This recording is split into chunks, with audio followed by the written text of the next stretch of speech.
People talk about being spiritually awakened as if it's some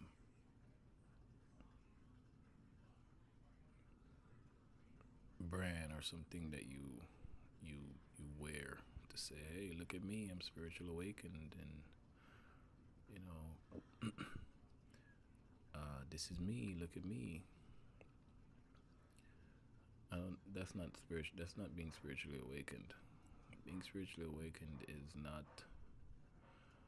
It's nothing to even brag about, really, because at one point in this world, that used to be our normal state, where we knew who we were, we knew our powers, we were capable of doing magnificent things, things that you consider miracles today. This was our normal uh, base state. Um, but being awakened is just waking up from the illusion that you see around you. Um, and if I'm being honest, which I only want to be honest, it's not a fun thing. I mean, sure, you're happy to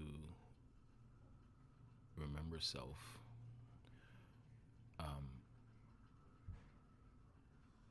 but when you think of the dryness in everyone around you, uh, the performance, just looking at people and seeing the deadness behind their eyes,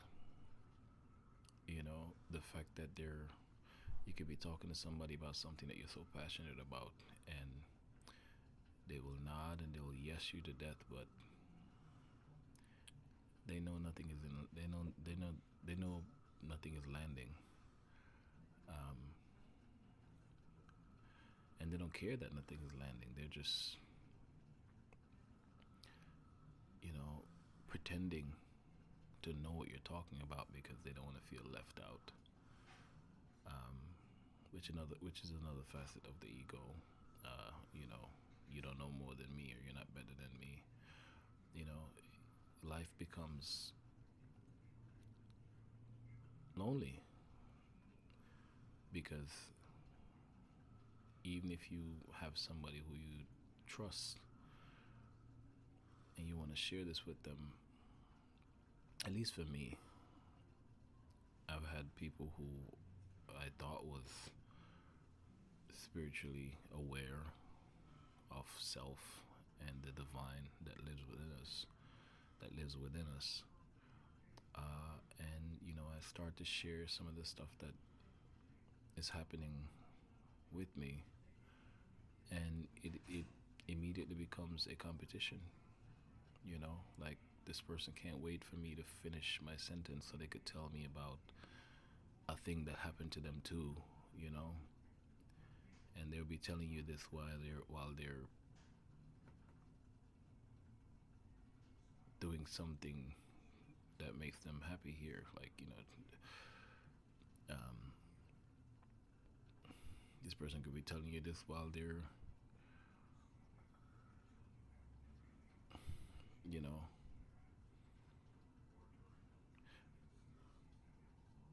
and it becomes a different kind of world where you can't even enjoy a movie anymore, because immediately after watching the movie you start to see all of the illusions and all of the stuff that they put in the movie, because you now know that the beings that run this realm cannot operate, or will not, or they know better than to operate um, in spiritual illegality, if that's a word. um, I just tried to enjoy a movie with my kids last night, and uh, I didn't get through the opening credits without getting drained or turned off because I saw the logo of this particular uh, production company, and it was them telling us, "Hey, look, this is what we're doing." Just the logo, just the opening uh, logo.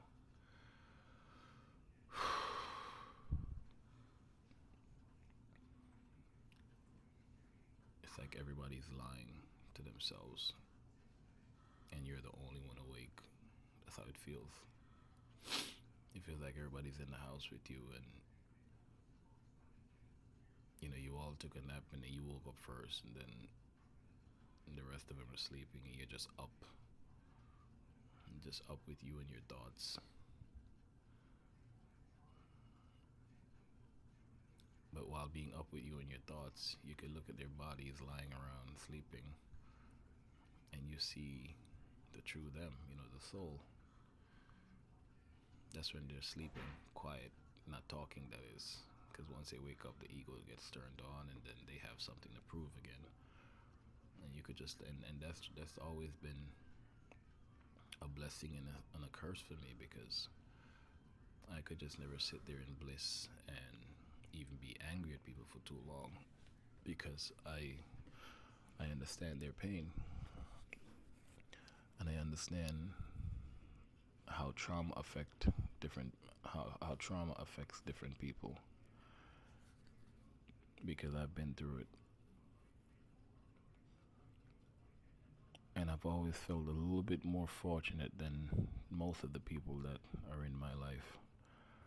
Not because I'm better than them, but I just, like I said, I've always felt fortunate or blessed with the gift of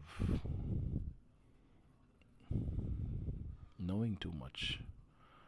And I can say that without cringing, because I know how to separate myself from my ego. But I could just look at a person who is talking to me about something, and I could tell, immediately if they're being authentic with themselves, or they feel the need to prove something to me. Um, and that with me genuinely sharing my story, I just want to be heard. And of course, if you can relate, I would like to hear yours too. But this is not about a story trade kind of thing. It's like I'm really trying to tell you what's going on, and you don't even have to offer any support necessarily. Just listen to me, and really, if you're concerned, really be concerned.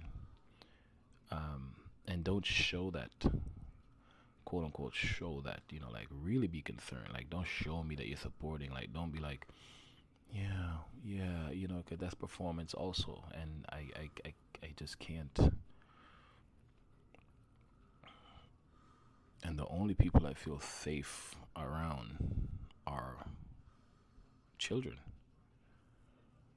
You know, now I understand what Michael Jackson was feeling, especially with all the stuff coming out that he was the actual victim in all of this, which I already knew this anyway. I think I think real people know these things, um, but being spiritually awakened is not something that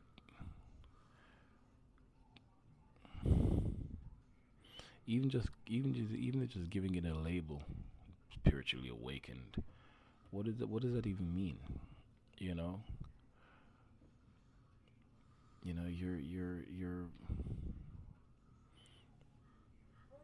you care about learning uh, about self.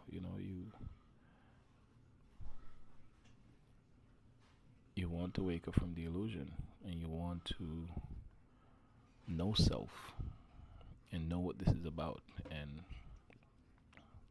the freedom that comes with being honest with oneself.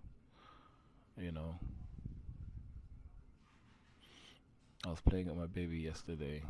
He's 3, and this kid just has so much energy. He just wants to run, and uh, I know that when they run, especially when they're chasing one another. One is 5, almost 5, and the youngest just turned 3. and they speed down the hallway, and it's like once a month they hit that wall and bump their forehead. Um, and I want them to be free to run around and do what kids do and not to limit them. But the kid doesn't care. He doesn't understand that I just want him to be safe. He just thinks I'm this fun police who just wants to stop him from running. And I try to stop him to talk to him and say, "Let me talk to you. Come here, let me see you. Let me talk to you." And he's like, "Daddy, I gotta run." Uh, his brother, he's coming. He's gonna get me. He's coming. And his brother comes around the corner and he's like, springing up, and he bumped me in the lip, and my teeth hit my lip, and it felt like it was bleeding for a second. And I'm like, you know, uh, uh, the human patience, that I had left, you know, I said, "Ooh," and I kind of like hold him tighter, so he wouldn't do it again, because he was just trying to get away from his brother. And immediately, even with that pain and that little taste of blood in my mouth, I had to control myself because I don't want to rob the kid of this bliss, you know, and understanding that kids are just free, and they're fresh from the other side. They're fresh from where we came from. And at that over on that side, we don't have any boundaries or any limitations. And here we are, and I get to have this vehicle and this body, and wow, and everything's just so wow. Look what I can, wow, and it's like an amusement park. And even though that part for me was shut down due to trauma and age, you tend to forget. But I think all of us have some glimpse and some memories of being a kid and just being carefree and just, you know, I remember going back home to Jamaica years after I've left and realizing how small the roads were. And I'm like, this road used to be bigger than this when I was little, right? Um, and the realization I came to was, no, it's the same road. You were little and everything looked bigger, and it's just a different kind of world when you've gotten older and you developed an ego and a sense of, you know, uh, when you shut down that bliss, that blissful state of being, uh, of the child. And so anyway, the baby, my son, he just he has all this energy, and he just wants to play, and everything is just fun, and he don't care that he just bumped me in the mouth. He's trying to run away from his brother who's coming, and he's about to get me, and I gotta get away because he's gonna get me. Um, and I just, you know, swallowed my blood and begin to play with him. Like I covered him under the blanket. I was lying in the bed. I covered him under the blanket and say, "Oh, he's coming," and immediately got into play mode.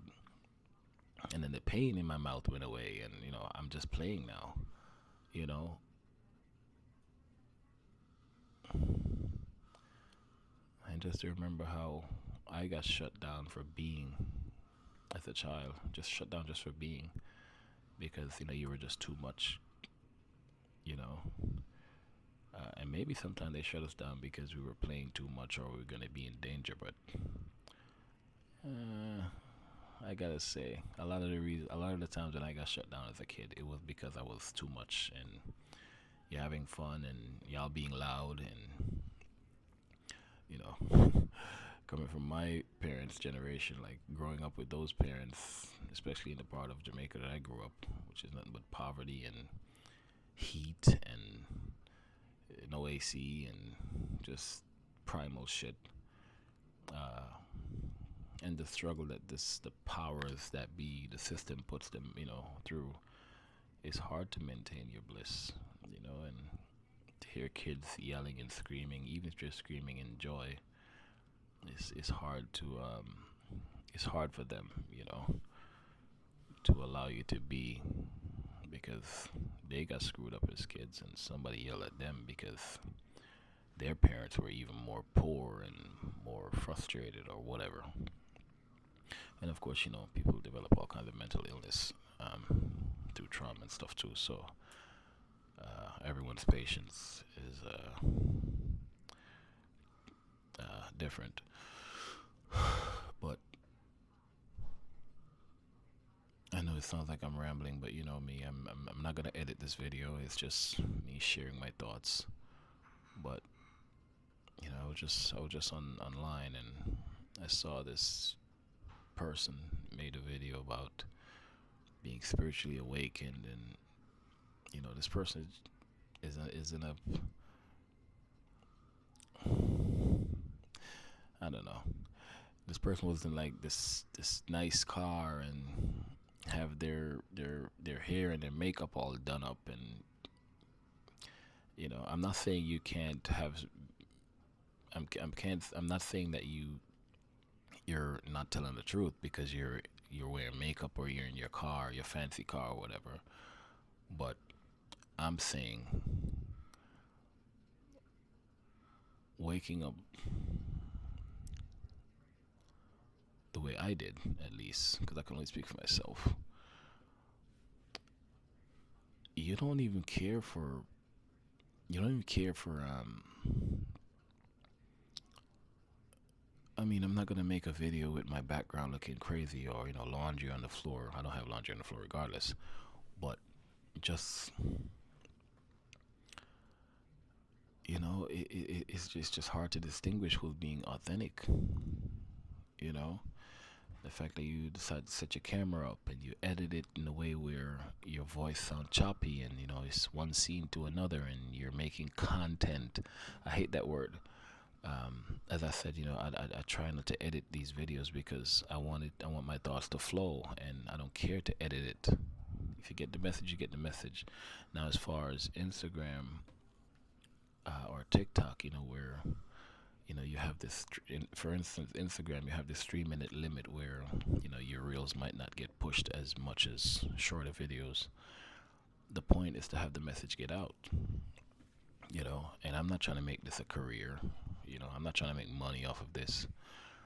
If money ever comes from it, sure, we'll take it, you know, because money could buy the freedom uh, that we're all searching for.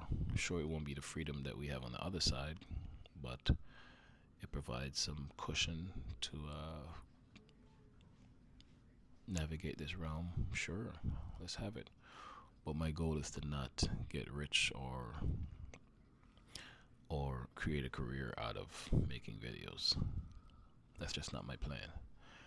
Um, I have other means to make money. Um,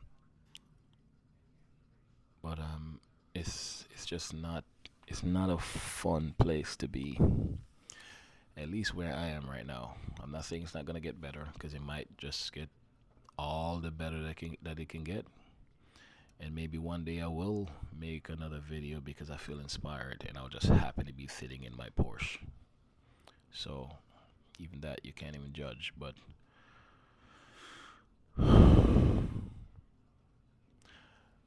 I'm just tired of the performance from everyone. It's hard to trust anyone. If I'm not talking with my kids, you know, I just don't feel like I'm being uh, listened to. You know, and even with kids, you know, at some point they develop this thing called deception, where um, if they feel that telling the truth is gonna stop them from get what they want or get them out of some kind of trouble, and they develop this one weapon called deception, where they can just bypass consequences. They're gonna use it because ultimately that brings you back to freedom. If I tell you this and you buy it, will I be free again? See, so we're all chasing freedom and bliss. So even that right there in and of itself is hard to is really challenging to live a spiritually awakened life in a world where deception is currency. And that's all I have today.